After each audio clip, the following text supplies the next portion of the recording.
Dear everybody, I've been in a divorced family for about 8 years of my life.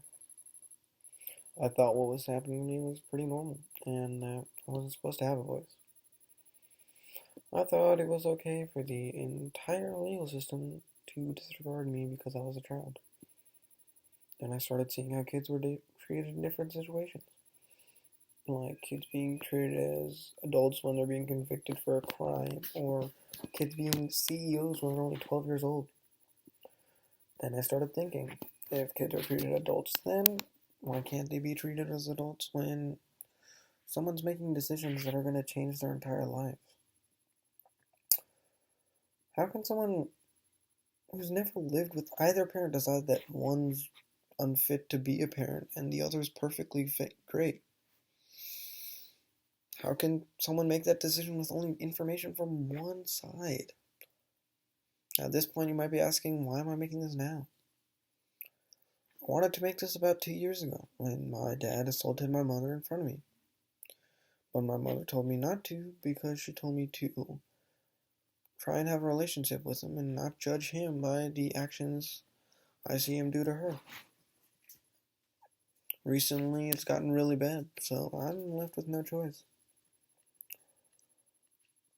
When I learned about the legal system in school, I learned it was great, where bad guys are always caught and justice is always served.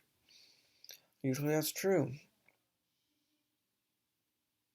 But when an abuser with money wants something, he gets it.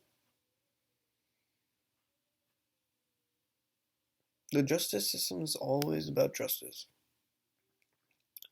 But how is it justice that I'm being ripped away from my normal life in the middle of the school year without any say?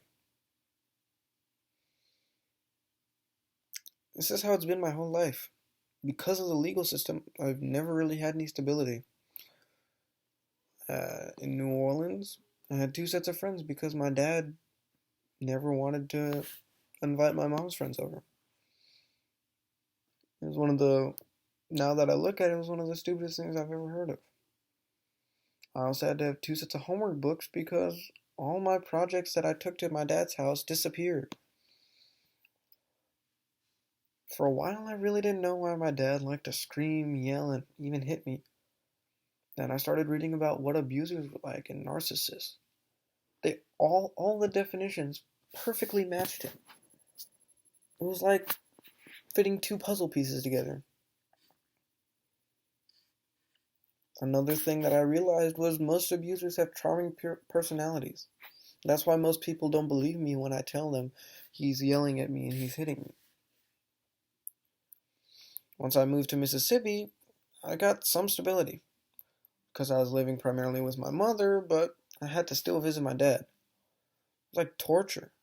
Most of the time he wasn't even there, and when he was, he would interrogate us, asking us on and on about our mom and her relatives and everything he could think of. He wouldn't even let us go to the bathroom. Once his interrogation stopped, he'd start telling us how bad a person my mom was, different ways she's gonna die, and one time he even told me to go kill her. After all this, we'd have to go to sleep. There'd be no time left. That's how long it was. We've had so many trials since I moved to Mississippi, and all of them have gone in his favor. Our life is always dependent on one trial date or another. We've never been able to make plans for anything. Since the summer break, things have gotten really bad. I started speaking out against my dad's abuse. And most of the time he said, "You wait. I'm going to make sure your mom goes to jail. I have the judges in my pocket." Since then, I've gotten a ruling that I had to move to New Orleans after the school year. And then after that, only like a week later, he hit me because I tried to reason with him and try and stay in Mississippi. And then less than a week later, after he hit me, and the CPS started investigating him, and I called the police, he got sole custody of me and my sister. Really? How does that make sense? How is that justice? Throughout all of this, I was never even given a voice for myself. I had recordings of his abuse on my phone, but he took those away. So I was left to live in fear with less rights than a dog. I was hoping for me to finally get my voice on Tuesday. Instead, all I got was another ruling from another court, got another decision about my life that was made without any consideration for my well-being. They consider me a child that cannot voice their opinion, but they did the help of my therapist, my teachers, my friends, someone that knows about me more than they do. I got a decision that put me right into the abuser's arms. I got a decision that gave my life to someone who was arrested for assaulting my mother in front of me. I got a decision that gave my life to someone who wouldn't take me to my concert, a concert that I was supposed to play at. I did give my life to someone who'd rather say rather leave me alone if my mom dropped all the cases than leave us alone if we left him alone. I don't understand. And worst of all, they're taking me away from the person who cares about me the most. One of the only people who actually cares about me. How's that going to make me bond with my dad? What has he even done to try and be my dad? My mom's the reason why I don't hate my dad yet, but the legal system's kind of forced me to. Madison's given me a great life. And if I leave it now, what am I going to do? Am I going to be able to win another presidential scholarship while I'm being my dad's punching bag?